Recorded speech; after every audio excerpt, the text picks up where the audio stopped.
Bien, y efectivamente estamos con el doctor Soria porque la Procuraduría General ha presentado esta semana un comunicado y va a salir una serie de acciones a raíz de una norma que ha sido ya promulgada por el Ejecutivo.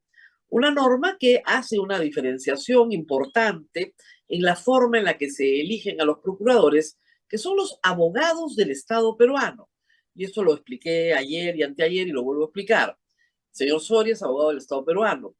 No es abogado del gobierno, ¿ok? No es abogado del presidente, no es abogado del ministro, es abogado del Estado peruano. Gracias, señor Soria, por estar con nosotros. Y Gracias por la ex invitación. expliquemos primero el decreto legislativo vigente que regula todo el sistema de procuradurías y que le da autonomía. Fue una reforma importante. Expliquemos el origen, ¿no es cierto?, de cómo se organizan hoy, hasta antes de la vigencia de esta ley, las procuradurías en el Perú. Perfecto. Las procuradurías existen desde los años 30 del siglo pasado, pero fueron creadas de manera descentralizada.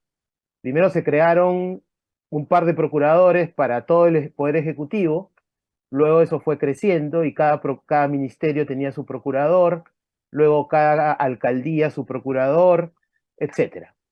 En un primer momento, en una ley anterior a la vigente, se hizo un esfuerzo por establecer un sistema administrativo de defensa jurídica del Estado. Yo creo que acá es importante señalar lo siguiente, ¿qué es un sistema administrativo en sencillo? Es una construcción que se realiza para que los servicios del Estado se den de manera más eficiente. Entonces existe un servicio de defensa jurídica del Estado, perdón, un sistema de defensa jurídica del Estado, un sistema de tesorería, de abastecimiento, Claro, etcétera. para que entienda la gente, los sistemas administrativos en el sector público corren transversales, ¿ok? Exacto. Tú puedes tener un ministro y su línea que va hacia abajo, pero hay una transversalidad. Entonces, el sistema de tesorería es un sistema que corre transversal. El conjunto de normas de control, Contraloría, por ejemplo, es un sistema que corre transversal. Entonces, tiene un paquete de normas y tiene además funcionarios que responden no a la línea, sino que responden al sistema. Con la Contraloría es bien fácil de saber, ¿no es cierto? O sea, el funcionario de control interno designado por la Contraloría va a la municipalidad y realiza ese trabajo y tiene una dependencia funcional de la Contraloría también, aunque su sueldo lo paga la municipalidad. Así es. Esto es lo mismo, se intentó hacer esto, estaba muy disperso, porque lógico, yo soy ministro, contraten un abogado para defendernos, ese es el procurador. Esto estaba muy disperso y dice, vamos a crear un sistema con un conjunto de normas que rigen la conducta de los abogados del Estado y un sistema de acceso o nombramiento, ¿verdad? Exacto. Y sobre todo también un régimen de autonomía dada por la ley, pero autonomía al fin y al cabo, que implica que el procurador tiene que tener la libertad de evaluar los casos y eventualmente, por ejemplo, llegar a extremos de denunciar al propio titular. Recaba las pruebas, hace la denuncia y si, por ejemplo, hay un caso de corrupción involucrado, en algunos casos se ha hecho la denuncia y se ha trasladado el expediente al procurador anticorrupción. Pero la idea es que los intereses del Estado son los que se salvaguardan y no lo de los titulares. Y para eso usted necesita un sistema que protege esa autonomía y que establezca normas generales y reglas comunes de ingreso a la carrera, de permanencia en la carrera de procurador y de salida en la carrera de procurador. Claro. Antes de la reforma, hay que decir que el cargo de procurador es un cargo de confianza, ¿verdad? Lo sigue siendo en la medida que la ley actual establece que el Procurador General del Estado es designado por el presidente de la República a propuesta del ministro de Justicia. Sin embargo, desde el año 2021, la Procuraduría General del Estado ha planteado que el Procurador General del Estado sea elegido por concurso público por la Junta Nacional de Justicia. Claro. Lamentablemente, bueno, no tomaron en cuenta nuestra propuesta en su momento, pero sí hay un proyecto de ley de la congresista Susel Paredes que está todavía en la Comisión de Justicia evaluándose y Claro, esperamos eso que es en sea el caso del aprobado. Procurador General del Estado, pero los Sí, procuradores en el resto, actualmente elegidos por concurso público actualmente. exactamente, el cambio radical es que eran de confianza. Exacto. Y el cambio es que no van a ser de confianza, van a ser personas por las cuales se concursa, puestos por los cuales se concursa, y al entrar por concurso no hay una dependencia funcional ni jerárquica del ministro, del alcalde, del gobernador, porque si hay esa dependencia, es decir, si es un puesto de confianza, termino siendo el abogado del ministro, no el abogado del Estado, ¿verdad? Esa es la diferencia. Sí, eso es lo que en la práctica muchas veces ha sucedido y nosotros ¿Desde tratamos de cuándo, garantizar. desde cuándo se da el cambio? ¿Desde cuándo tenemos el último decreto legislativo que hace este cambio? El decreto legislativo vigente es el 1326, que entró en vigencia a fines de noviembre del 2019. Exacto. Desde ese momento, nosotros hemos realizado, bueno, usted sabe que la Procuraduría ha tenido vaivenes en estos años iniciales, pero sin embargo sacamos adelante 2 concursos públicos y estamos en tránsito de un tercer concurso. Y dicho sea de paso, ¿Cuántas plazas, para que la gente tenga una idea, cuántas plazas de procuradores hay en el Estado peruano? a ver, nosotros tenemos mapeados el gobierno central, donde hay 19 ministerios, los organismos públicos descentralizados, también tenemos los del Poder Judicial, Congreso, organismos constitucionales autónomos, pero el grueso Municipalidad. procuradurías, municipalidades que, como usted sabe, están entre 1.700 y pico por ahí, y esas las estamos, no le hemos terminado de mapear, a nivel distrital sobre todo. Pero ahora nosotros en este tercer concurso estamos incorporando ya algunas municipalidades distritales, porque la defensa jurídica del Estado en esos niveles es muy importante, Muy sobre todo importante. con Ahora, municipalidades que tienen recursos. lógico. Ahora, en total, ¿cuántos procuradores deben haber hoy, sumando los que están en transición al concurso de méritos, más los que sí están? ¿Cuántos hay en el Estado peruano? Nosotros tenemos registrados alrededor de 600 ahora, pero repito nuevamente, Es seguimos poco. haciendo un mapeo, Yo pensé porque que me iba a hay, decir 3.000. no, no, son menos, pero deben ser más, ¿no es Debe ser más, cierto? porque, a ver, cada unidad ejecutora, cada pliego y cada unidad ejecutora presupuestal tiene que tener un abogado.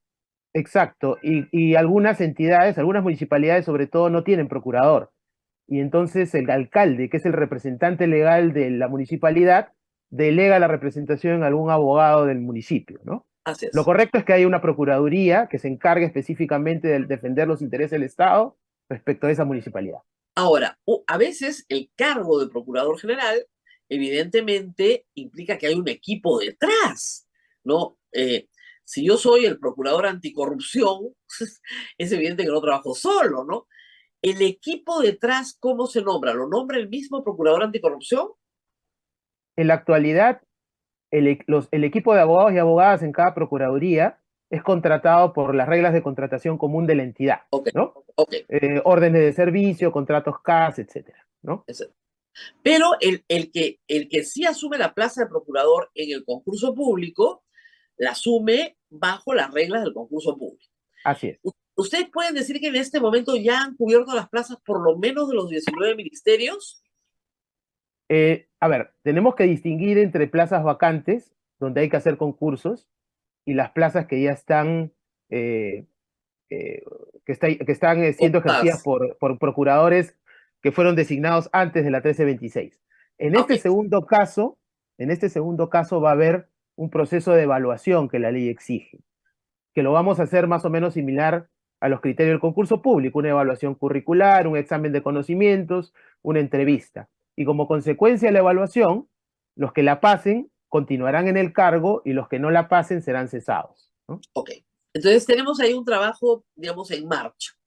Todo esto iba muy bien. Además, ustedes también tenían la misma tarea para los organismos constitucionalmente autónomos.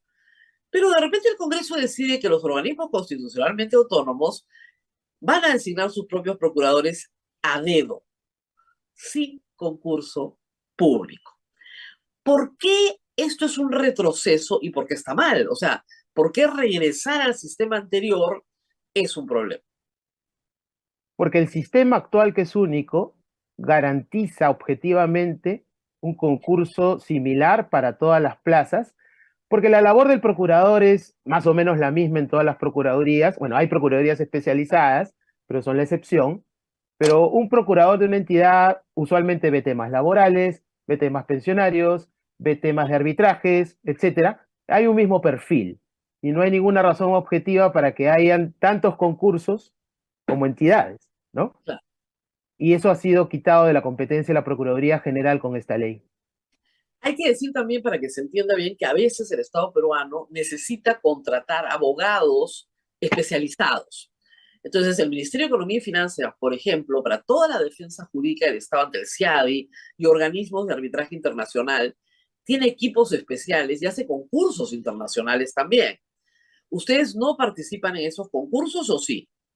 No, la ley nos exceptúa de participar en esos casos. Existe una entidad llamada el SICRESI, que queda en el MEF, que se encarga de hacer la contratación directa, porque bueno, se necesita un abogado internacional para poder litigar en esa sede, Ah, y porque necesita una expertise especial, no, y es o por como eso que que está no, pero ahora no excepcionado. está colegiado en esa sede, o sea, Bueno, empezando por esa, eso, pero también hay abogados especializados internacionales que se dedican a litigar en esos foros.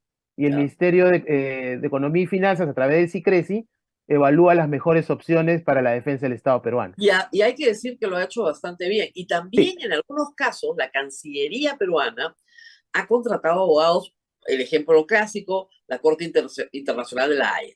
Pero ha hecho un concurso, ha buscado también, opciones, ha también. escogido lo mejor que no haya contratado a la otra parte, bueno, y nos fue muy bien, ¿no? Además.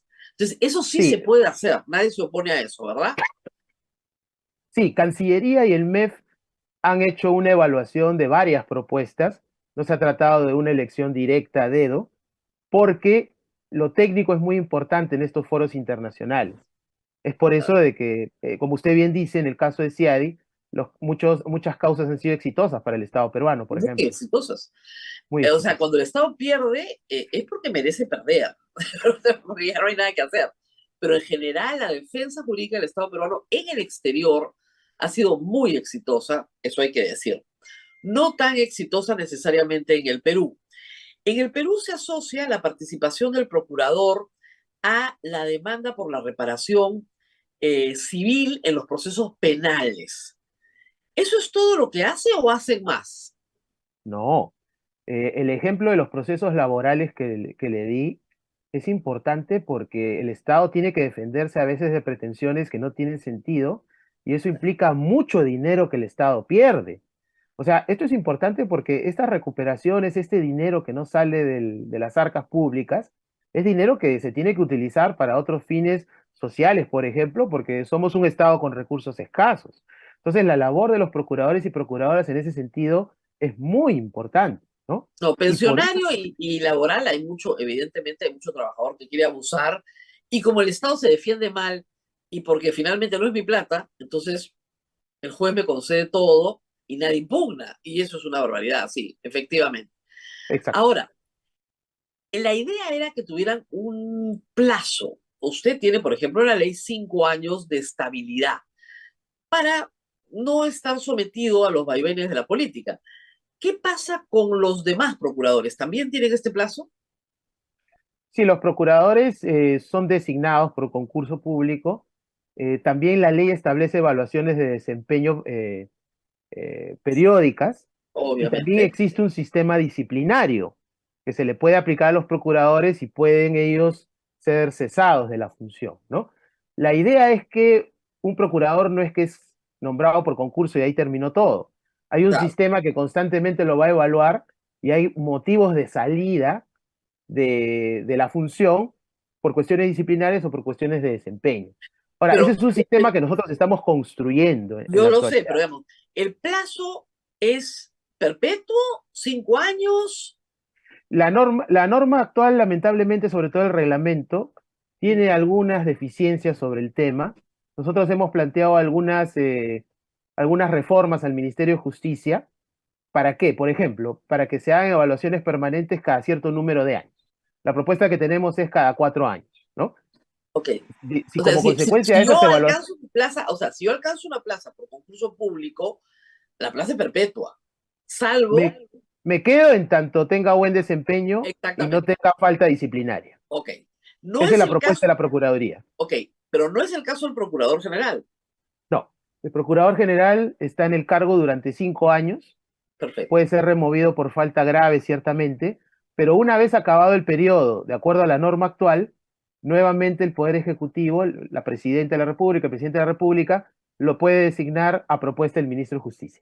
Así es. Entonces, para que se entienda bien, muchachos que me siguen, el señor procurador no es juez, tampoco es fiscal, pero es muy importante a veces para impulsar el proceso.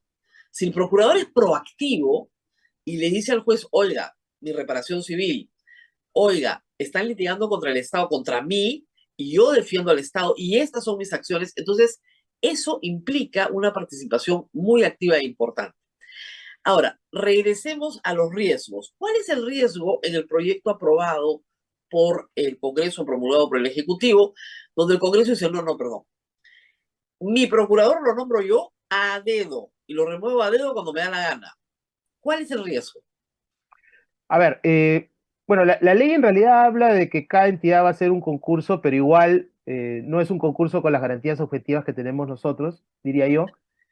Hay un Después de ver silencio, el concurso del defensor del pueblo, que es claro, por invitación, ya cualquier cosa, ¿no? Eso no es claro, un concurso.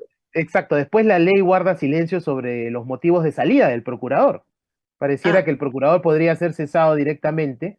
Y por ejemplo, un dato importante, hemos hecho ya concursos y hemos nombrado procurador de Contraloría, de OMPE, de RENIEC. La ley dice que el titular puede revisar ese nombramiento hecho por concurso hace poco.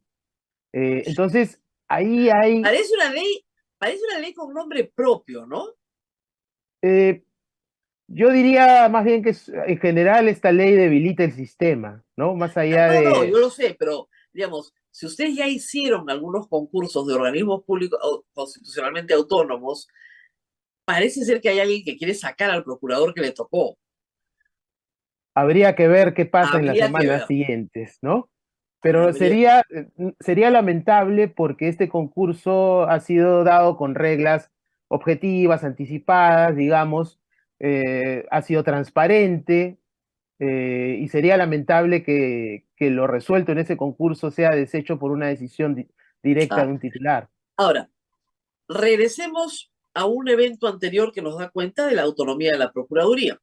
Usted tuvo que enfrentarse al entonces ministro de Justicia Aníbal Torres y al presidente de la República, que lo sacaron arbitrariamente porque sí, teniendo usted un nombramiento de 5 años con el respaldo de la ley.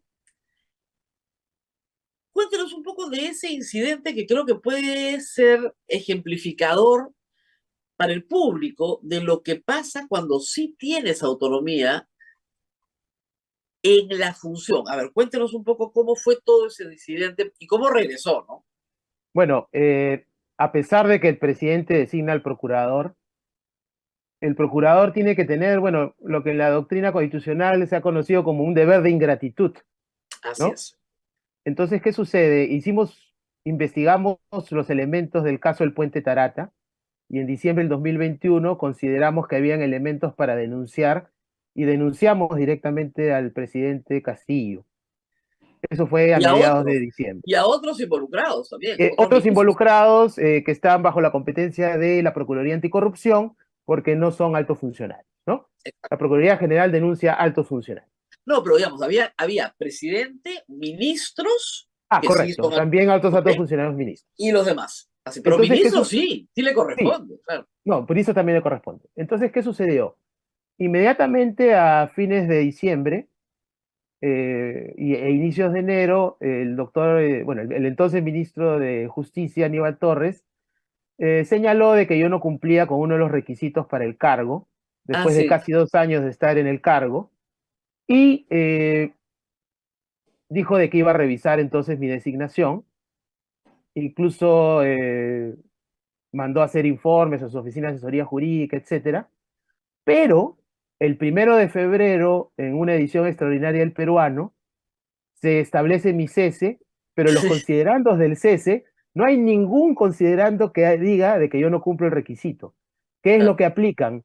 Una posición transitoria a la ley orgánica del Poder Ejecutivo, que en realidad estuvo pensada para otro supuesto, no tenía nada que ver con el cargo, y por lo tanto esa resolución era absolutamente ilegal.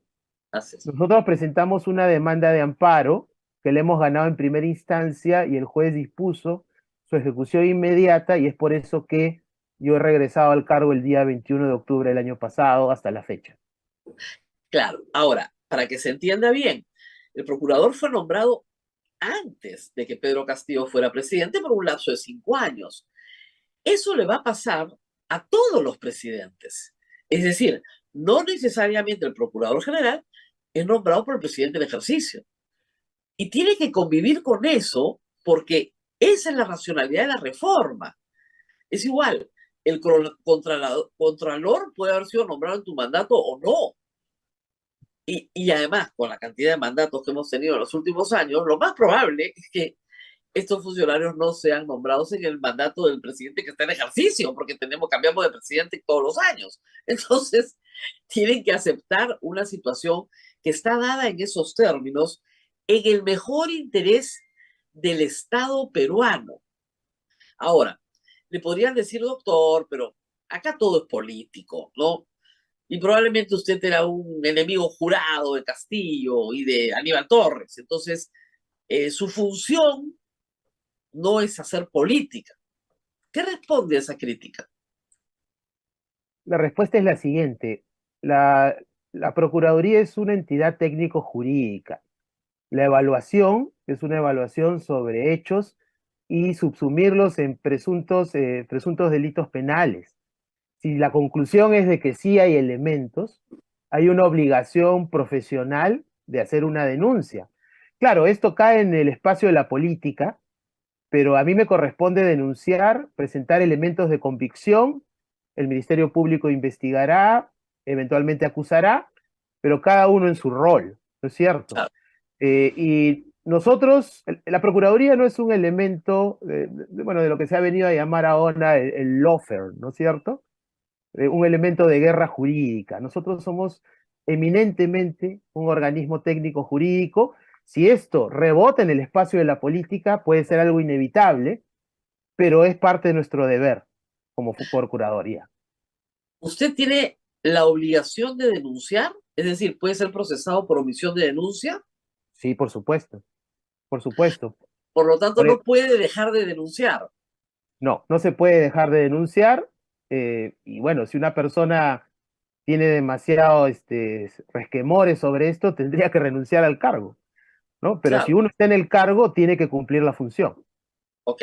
Entonces, usted denuncia a altos funcionarios, los demás procuradores dentro de cada uno dentro de pero los altos funcionarios le tocaban a usted. La pregunta que le deben haber hecho es, usted no puede denunciar al presidente de la República, está prohibido de acuerdo al artículo 117. Pero en realidad eso no dice el 117, dice que no puede ser acusado, pero sí puede ser denunciado. Sí, Eh, denunciado e investigado preliminarmente por el Ministerio Público. Ahora, no, pero en su caso lo que a usted le corresponde nada más es denunciar. ¿Correcto? La investigación la dirige el Ministerio Público. ¿Y usted también está a cargo de la denuncia de todos los congresistas? Hemos presentado denuncias, por ejemplo, últimamente a casi todos los congresistas por estos actos de rebaja de sueldos, ¿no? Ya, En algunos casos los mochasueldos. exacto, en algunos casos el Ministerio Público abrió de oficio la investigación, Exactamente. en otros casos hemos denunciado nosotros, y sí, nosotros hemos tenido que crear una unidad funcional para ver casos de altos funcionarios con un equipo especial, dadas las circunstancias de, bueno, de que las denuncias han aumentado, ¿no? Pero la iniciativa no es siempre, usted lo ha dicho bien, de la Procuraduría. A veces la iniciativa es del Ministerio Público. Correcto. O sea que no necesariamente, pues, no duplican, pero podrían duplicar. Claro, lo que pasa es que nosotros damos conocimiento de lo que se llama la noticia criminal Ah, y presentamos elementos para que evalúe el Ministerio Público. Pero el Ministerio Público finalmente tiene la decisión, así es. archivar la investigación preliminar, continuar a una investigación preparatoria y eventualmente acusar. Ahí la Procuraduría no tiene ninguna injerencia, ¿no? La Claro. decisión del Pero Ministerio Público no puede ser cuestionada. claro, pero una vez que se inicia el proceso de investigación, digamos, formular la denuncia, y admitido el proceso, ustedes sí tienen participación, y Sí, participación claro. muy importante en el proceso penal, porque ahí lo que persiguen es básicamente la reparación civil, ¿verdad? Al final, sí.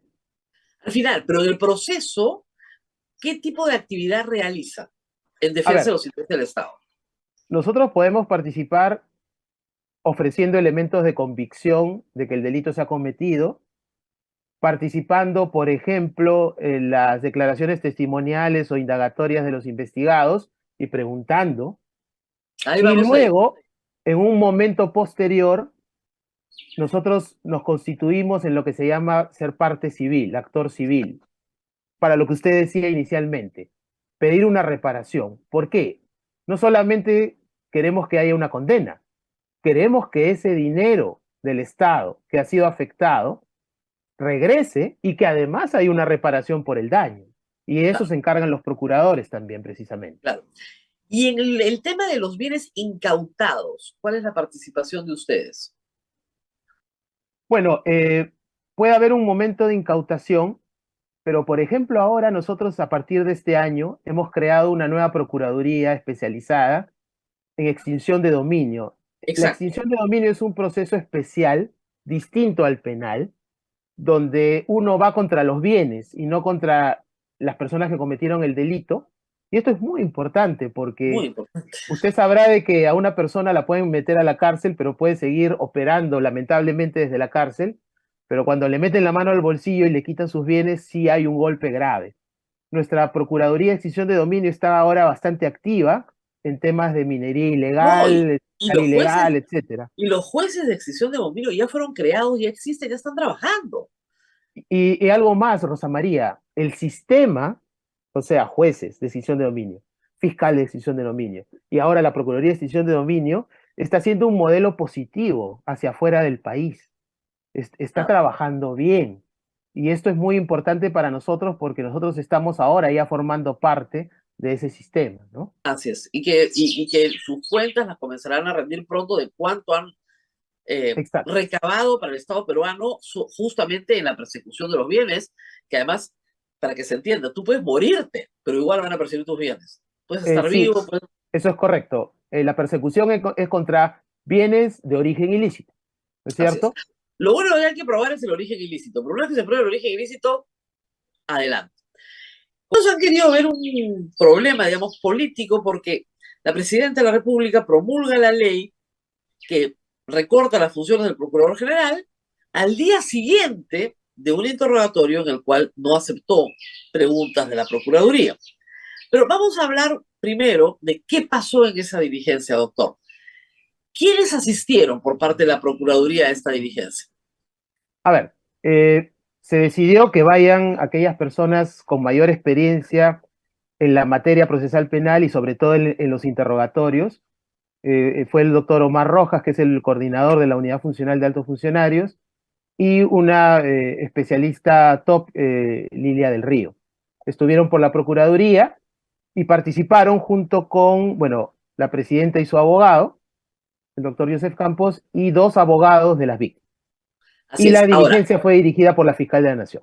ok, pero recordemos que la diligencia anterior programada se frustra porque la defensa de Dina Boluarte señala que los procuradores no pueden estar presentes y interponen una acción ante la Corte Suprema. Y la Corte Suprema, el juez Checli, les da la razón y dice sí pueden estar presentes.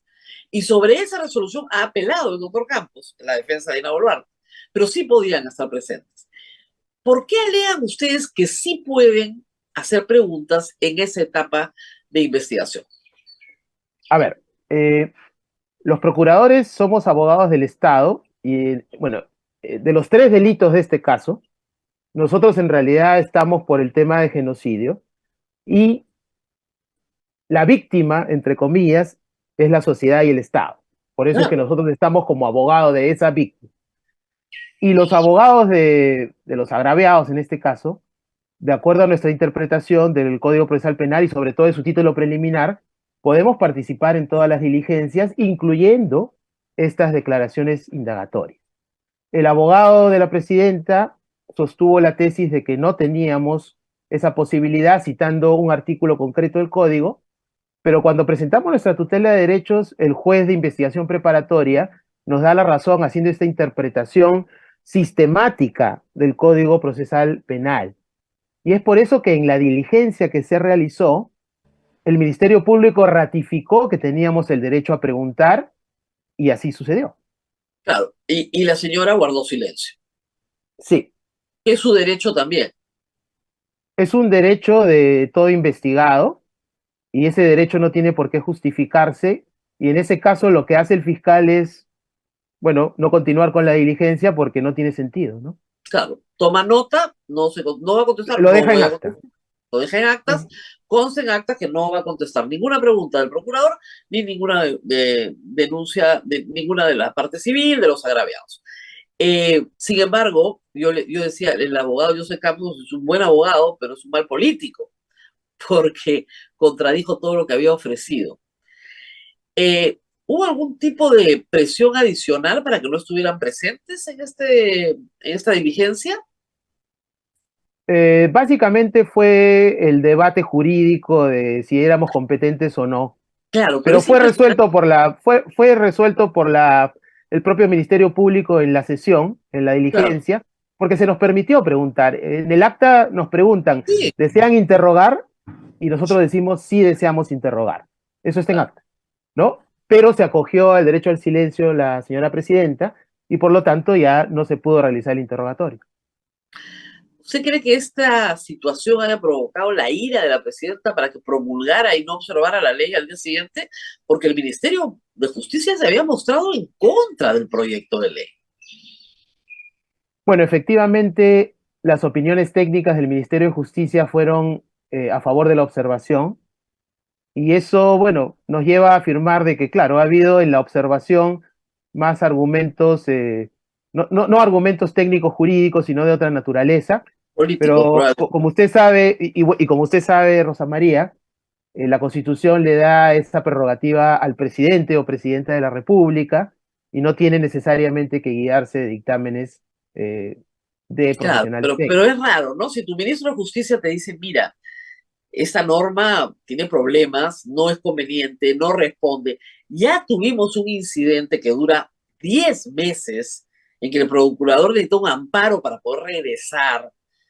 Estamos diciendo que somos diferentes al gobierno anterior y Dina Boluarte tiene que hacer un esfuerzo todos los días de diferenciarse del gobierno anterior, aunque fue parte durante todos los meses del gobierno anterior. Este, es raro que se promulgue esto de esta manera. Pero bueno, promulgado que fuera, ustedes han sacado un comunicado diciendo que van a tomar una serie de acciones legales. ¿Qué acciones legales van a tomar? Estamos evaluando presentar un amparo en el Poder Judicial porque acá hay un tema importante. Hay derechos involucrados. La igualdad en el acceso a la función pública. Así es. O sea, a partir de hoy o de ayer van a haber pues 11 concursos públicos distintos probablemente, lo cual es una locura, ¿no? No, y además no necesariamente concursos, porque el O no concurso puede necesariamente. ser, claro, puede ser a invitación. Invito a tres, elijo a este, ese es mi concurso, dedazo. Y eso lo permite la ley. Mientras que el otro le toman examen, tiene que presentar currículum, tiene que pasar una entrevista personal. O sea, sí, efectivamente.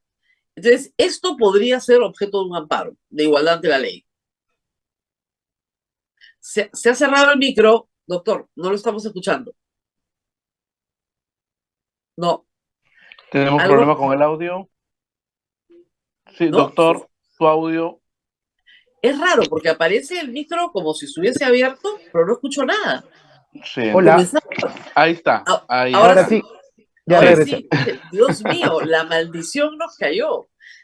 A veces cuando uno menciona a ciertas personas, ¡brum!, cae en la maldición. Pero en fin, esperemos que no sea esto. Entonces, acción de amparo. El problema, doctor, es que yo creo que lo va a ganar sin ningún problema hasta que llegue al TC. Y Eh, ahí de- el deber de Depende si lo ingratitud. ganamos en segunda instancia, ¿no? Como Ah, demandantes. ok. Bien jugado. Bueno, nadie nos entendió. Lo que para que entienda la gente, cuando uno gana dos veces, ya el demandado, que es el Estado, no puede ir al Tribunal Constitucional. Exacto. Y ahí sí, salvado por la campana. El problema es que el Tribunal Constitucional es tributario, pero tributario. O sea, el deber de ingratitud no lo conoce. Y lo que el Congreso diga es.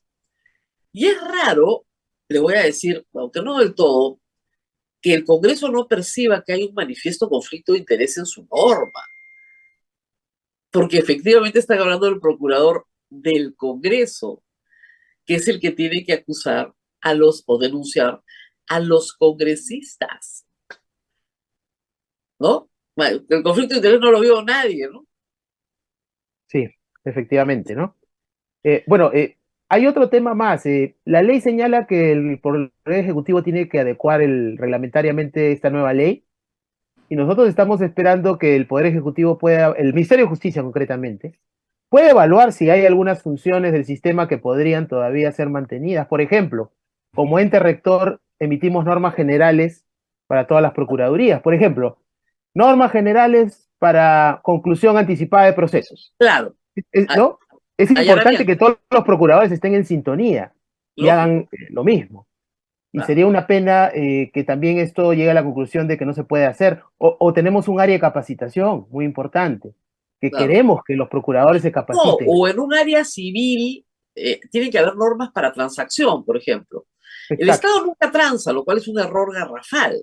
El Estado debería transar siempre, porque ahorras los gastos del proceso, traes paz social.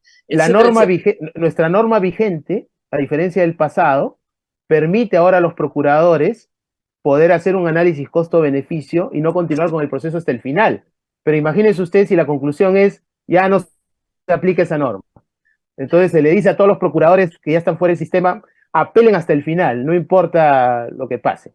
Entonces, esa no es una decisión eficiente desde el punto de vista de la defensa del Estado en muchos casos. Así es. No, una de las cosas que se le criticaba muchísimo a la defensa del Estado era esa, ¿no?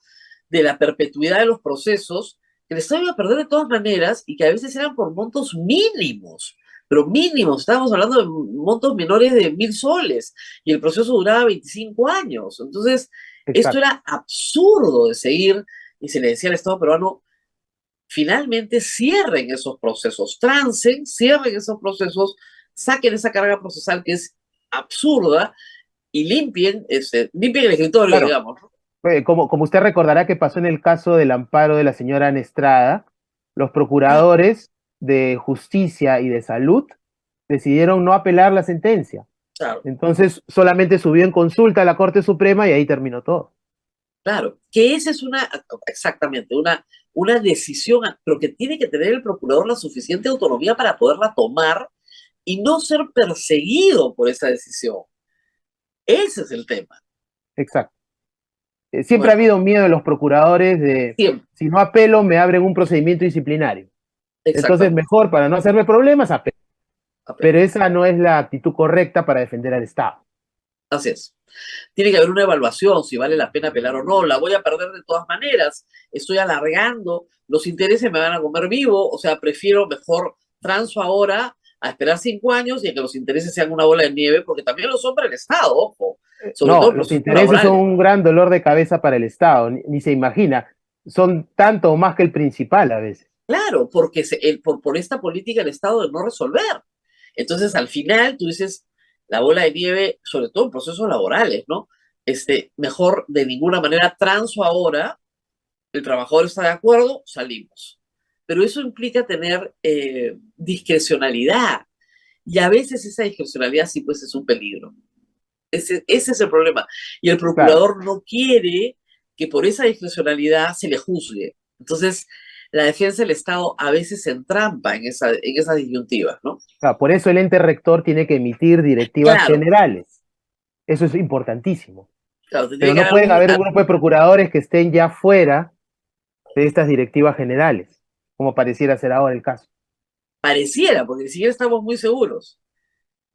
Bueno, la verdad es que el divorcio del sistema es bastante claro en la ley, ¿no? No, el divorcio sí, pero claro, el divorcio en la elección, pero no en la conducta, ¿no? Lo que sucede, Rosa María, es que los congresistas han difundido que esta ley tiene que ver con el tema de la elección, pero si leemos en la ley, lo que se ha hecho es apartar funcional y administrativamente a las procuradurías. Y eso es lo que ya. estamos analizando, cuáles son sus efectos. Si llegamos a la conclusión de que ese apartamiento es absoluto, estamos creando 10 sistemas Claro, sistemas de procuraduría paralelos. paralelos distintos, y eso no tiene ningún sentido. Es ineficiente desde el punto de vista del propósito de que el Estado gane sus casos, por ejemplo, ¿no? Así es. Muy bien, Abel, no sé si hay alguna pregunta del público o si los perdimos todos hace como 20 minutos porque ya no entendieron nada. No, Rosa María, la preocupación es si van a poder mantener la independencia. Ya el doctor lo explicó, van a tratar de ganarlo en una segunda instancia porque